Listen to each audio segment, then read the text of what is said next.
Don't you think it's really interesting the way how you don't see many of these big bikes, but then as soon as you own one for yourself, all of a sudden you start seeing them everywhere. And I have to say that has been the case with the Kawasaki ZZR1400 here. I do tend to see a lot of them around now that I own one, but I still don't think they're quite as popular as they could be. And I think I know why. Let's jump right in. Yeah, I don't think it's any secret, guys and girls, these motorcycles exist. I mean, they are super popular in people's minds. But why aren't there more of them? You know, if these are the flagship, the best that these companies have to offer, then why aren't there more of them? Yeah, it's so weird to think that. I mean, imagine if this was the same for 1000s or 600s even. You think I'd be lying to you? Now, don't get me wrong, I think these are very popular motorcycles, but I do think that they are quite niche in certain ways, especially because of the physical weight of the bike. But the thing is that this isn't a race bike. I don't think that anyone can turn around and say this is a race bike.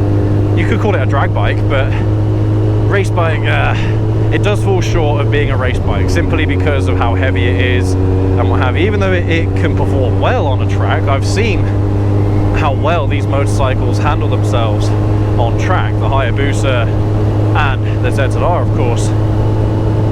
But that's not what they're made for. They're made to be street bikes, I think, is probably the main thing that you got to remember. These bikes were designed for the street first and foremost, rather than being built off of a race bike platform.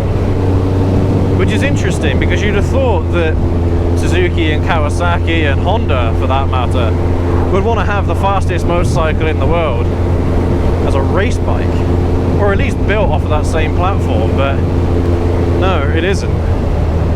Yeah, which I do find quite interesting, and my GoPro mount seems to just be moving about a little bit here and there. So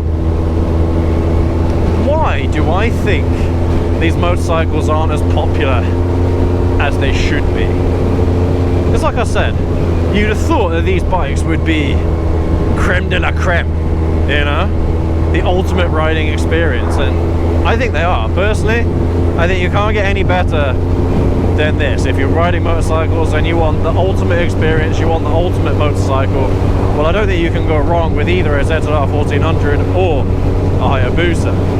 But then why aren't more people riding them? Why aren't more people buying them? I don't think it's because riders get intimidated by these bikes. I don't think it's because of that. At least not everybody anyway. A lot of riders are competent enough to ride motorcycles like these. That's an absolute certainty. But people choose not to. I do think it's because of responsibility. Now, like I said earlier, you can ride these motorcycles like normal bikes. You don't have to ride them like drag bikes. You really don't. They're seriously controllable. Honestly, I'm not lying to you. If these were absolutely mad, I would tell you they're absolutely mad. But you can control them. They are fairly easy to control with a little bit of motorcycle experience. I say a little bit, but we've gone into that in more detail in other videos. You know, if you have 5 years of riding experience on middleweight to heavyweight bikes, then yeah, you won't have any problem on something like this.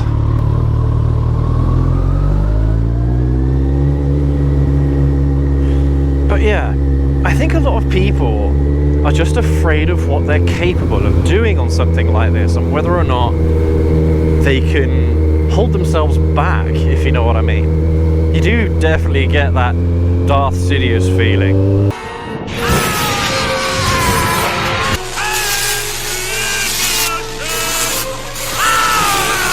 Yeah, for sure. And I think this is the case for a lot of riders, including myself. There's no way I'm ever, maybe ever, going to be able to extract every ounce of performance this motorcycle has to offer. There's just, it's just a lot of it.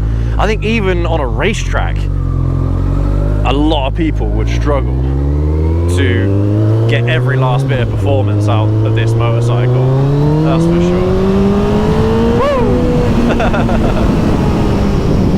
I've just pumped up the tyres on the ZZR. God, it makes such a massive difference. Honestly, guys, if you haven't checked your tyre pressures in the last month, do it. It makes such a difference in the riding experience. I just feel so much more confident in the handling of the bike. Anyway, sorry, getting a bit sidetracked there. But yeah, being able to hold yourself back and it getting the better of you, I think, is one of the things that a lot of riders struggle with. They're afraid of themselves, not of the bike. They're afraid of what they will do themselves on something like this, given the opportunity.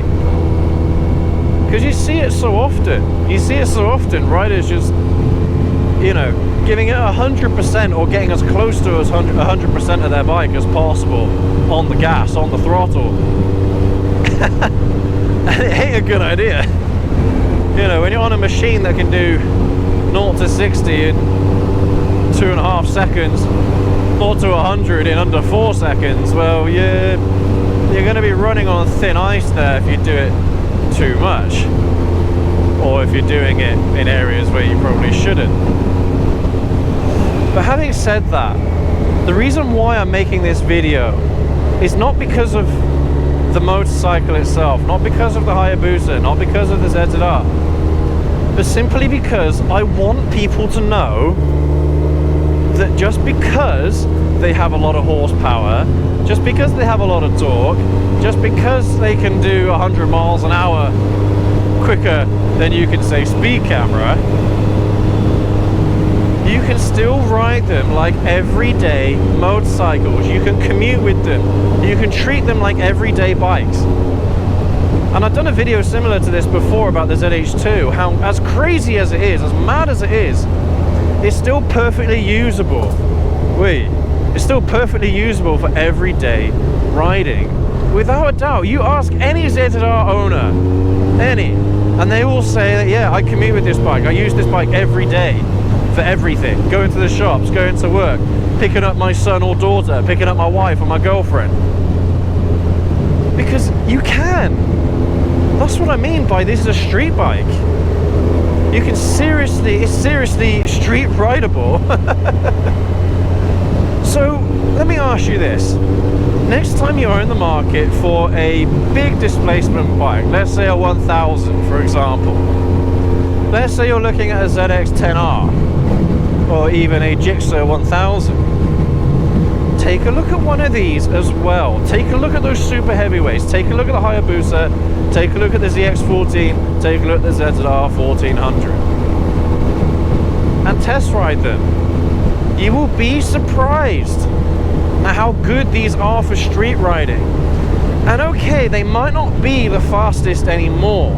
They can keep up with the likes of modern 1000cc sport bikes. They can, at least in a straight line. But they are far more usable on the street. They're more comfortable. And more importantly, and I've said this before, you get that torque. The torque is what you want. For street riding, you want torque. That's what makes a motorcycle fun on the street. It's not about doing 100 miles an hour everywhere. It's about how quickly you can do that 0 to 60. And the thrill that 0 to 60 gives you. That's what these motorcycles give you. That's what these types of bikes give you. And I want to normalize these bikes. I don't want them to be like the mythical creatures almost, where it's like, oh, my mate's dad's got a Hayabusa. Oh, my mate's brother's got a ZX-14. The Busa killer. I don't want it to be spoken like that. I want them to be normal bikes, because they are. They are normal bikes. It's like the myth is actually doing too much work. The legend, the way how people describe these bikes is doing too much work for the reputation of this motorcycle. They are still motorcycles, they are still road legal, and they're still amazing for a lot of people. People will rant and rave about these bikes. Some people will say, oh, it's too heavy. Some people will say, oh, it's too fast. And look, to be fair, if you're one of those people and you've had that experience, then hey, there's nothing wrong with that. The thing I don't want people doing is looking at the spec sheet and thinking, oh, that's way too much. Wow, that's way too much. It is. When you ride it, it's not. Believe me. Anyway, guys and gals, I think I'm running into a roadblock here. I forgot they had roadworks on this road, which is a bit of a pain. Oh no, there's a diversion, so let's see where this takes us, shall we?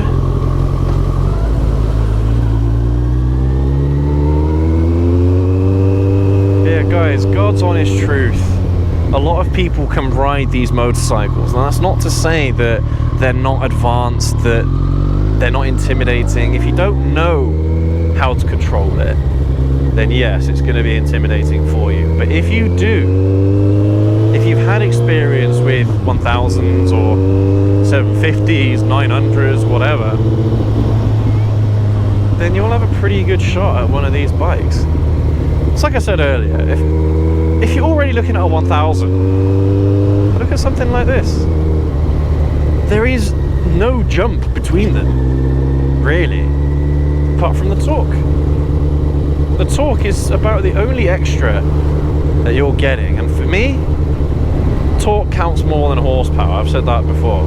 Torque is absolutely amazing. When you've got some horsepower to back it up, then that's when you've got a really sweet machine, for sure. Yeah, guys, I think producing these kinds of videos, riding the ZZR, riding the Hayabusa, checking out this kind of content really helps the image of the bike. Not in just a sense of how wicked they are in terms of their power and their performance, but also just how rideable they are.